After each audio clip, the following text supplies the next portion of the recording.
Our guest today is well known to many of us as a creator of some popular comic strips, Ricochet and Latigo, and some well-researched and well-written Western novels. Born and raised on the Crow Indian Reservation in southeastern Montana, Stan Lynde has earned many honors, having been listed in Who's Who in America, having received the Montana Governor's Award for the Arts, and having a long list of other achievements.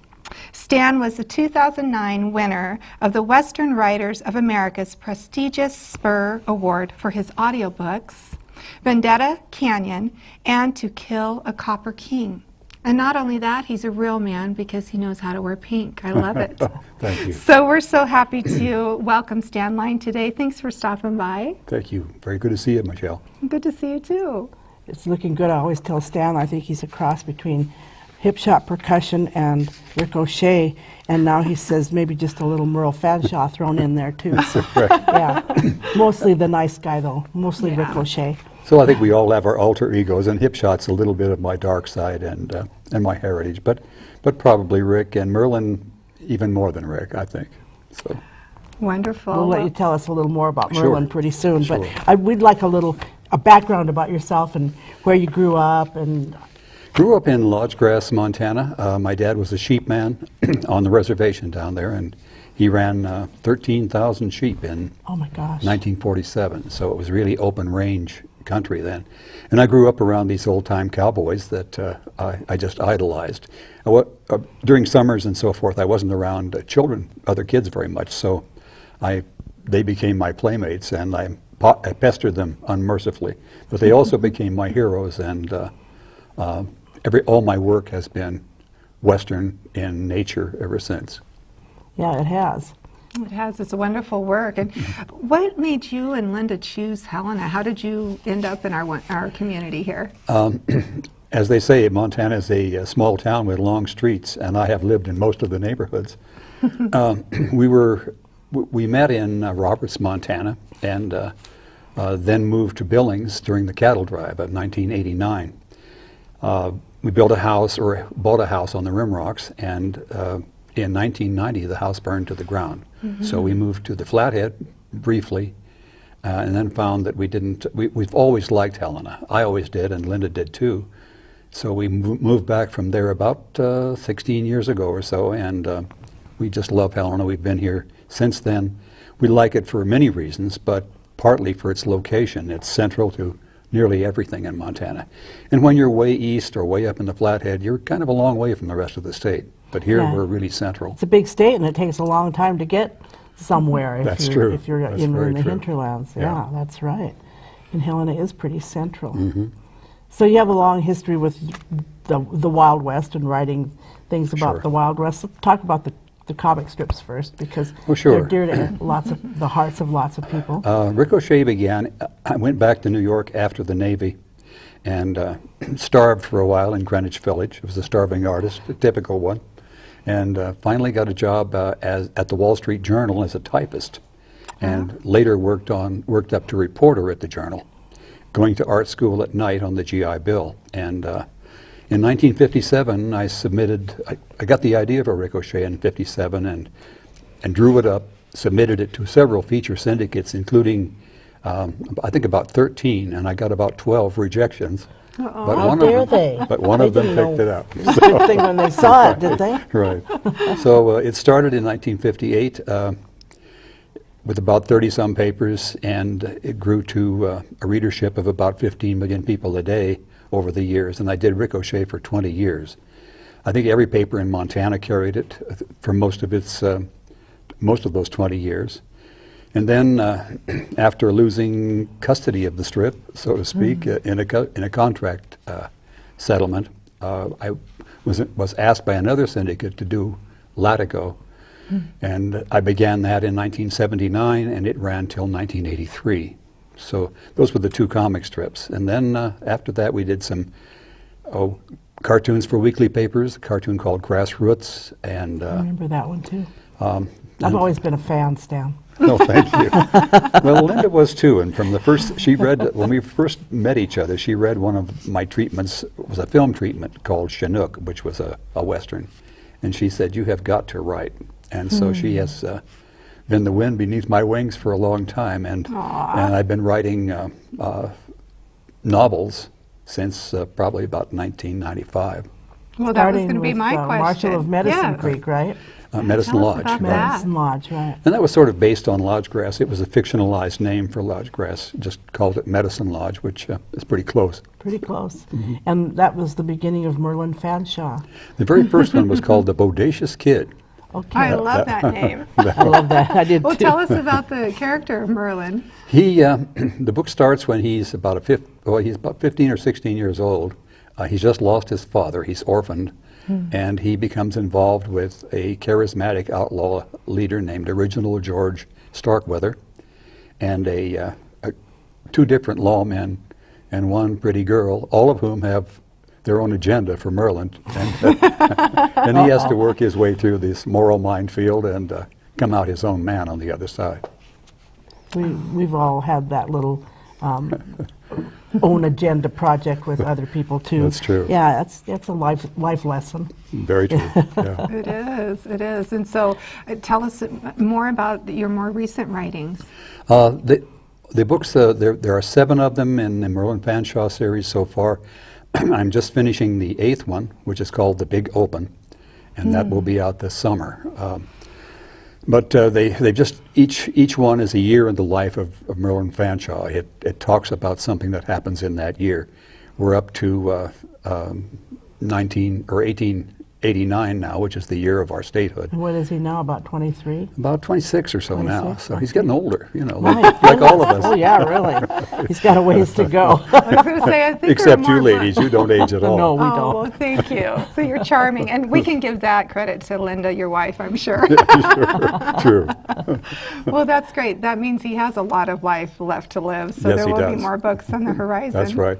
Yeah, it's probably as far, people have really become enamored of Merlin, and they keep waiting for his next adventure, his next book. So for the foreseeable future, I'm going to be with writing Merlin from here on out. Oh, well, yeah, that would be great.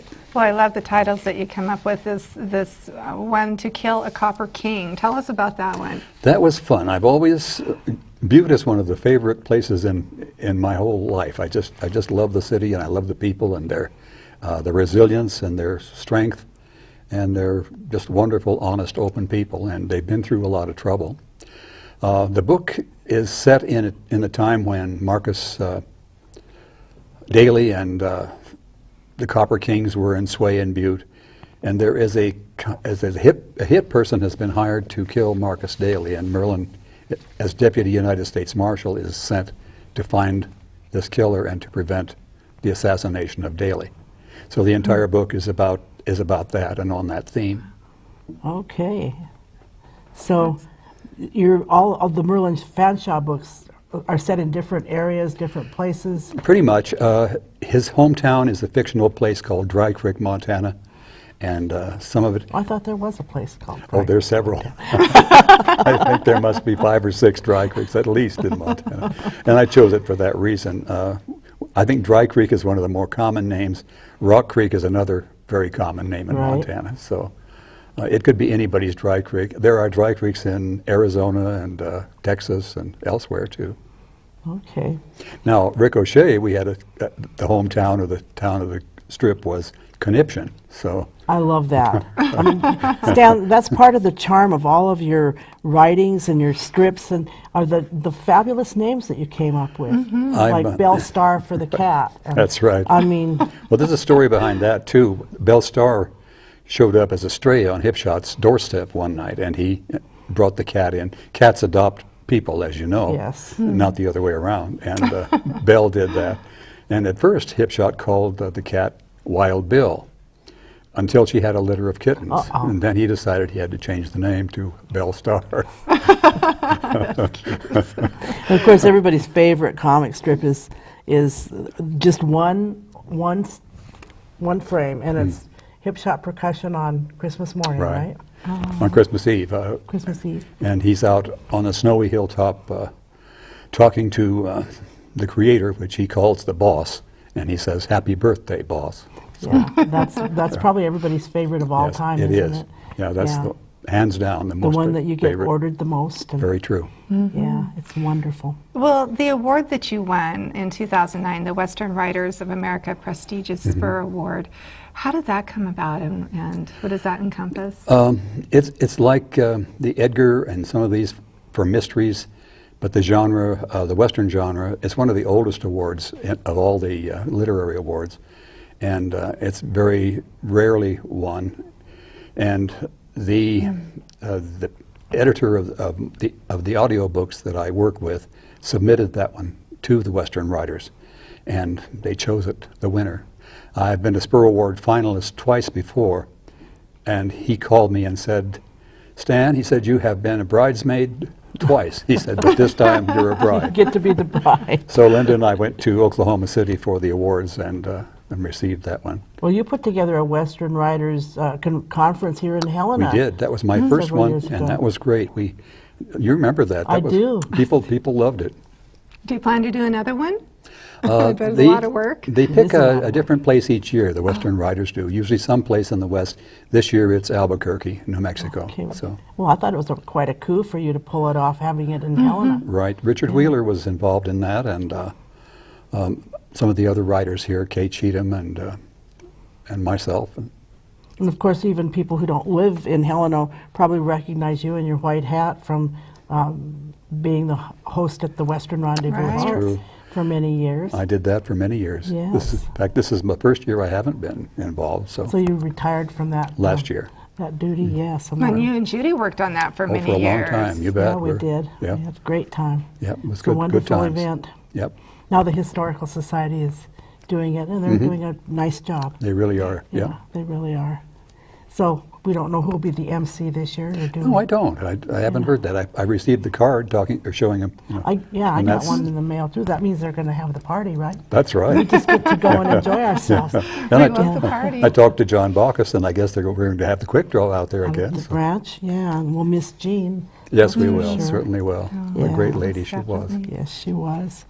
Well, is there anything else that you'd like to talk about that we haven't touched on that's Just exciting? like to mention, most of our work now is going online, and so I would like to mention my website and my blog site, if that would be okay. Oh, Okay. absolutely. Please do. I'm at stanline.net is the website. Maybe Jeannie can type that in for us. Yeah, just stanline.net, and then the blog site is stanlineauthor.com. Okay. So I those are think, the and two. I've gone to look at both of those, and they're Right. very well done. Who pulled that one off? We did, Lynde and I, and we have a techie back in Alabama who's been helping us. Oh, we Long- love techies. Everybody Oh. needs a techie, don't I they? love techies. I call them nerds, but I think nerds are Some people rule the call them world. grandchildren. You know? Oh, that, right. If you can't figure out how to do it, get a 12-year-old. Right, exactly. Well, tell us a little bit about your kids and your grandkids. Oh, my, And I know you have a son over in Great Falls. I'll get Matt. it wrong if I have Okay. I have 6 sons Oh my and gosh. 1 daughter, and in our blended family, Lynde has 2 sons. So, and I'll get this wrong, but I think we have 15 grandchildren now. Oh, my goodness. Holy smokes. And 2 of them, 2 of my sons are close by. Matt is a lieutenant colonel with the National Guard. He flies F-15s now. He's a hero. Yes, and my son Taylor is an artist, a painter. he is. And Yes. he lives in Townsend. He's I've one of my seen- Facebook friends, so I and see I've That's seen great. quite his a- work all the time. He's Yep. doing a His lot work is online, very too. He good. is. He sells a Yeah. lot online. He shows them on Facebook, and then most of his sales are over eBay. Auctions. Hmm. He paints with Josh Elliott. They're close friends. And Oh, yes, Josh is a wonderful He paints artist, beautifully. Yep, He really does. Thank you. Yeah, he Yeah. does. Really nice. too. Well, there you go. You've raised your children to be individuals.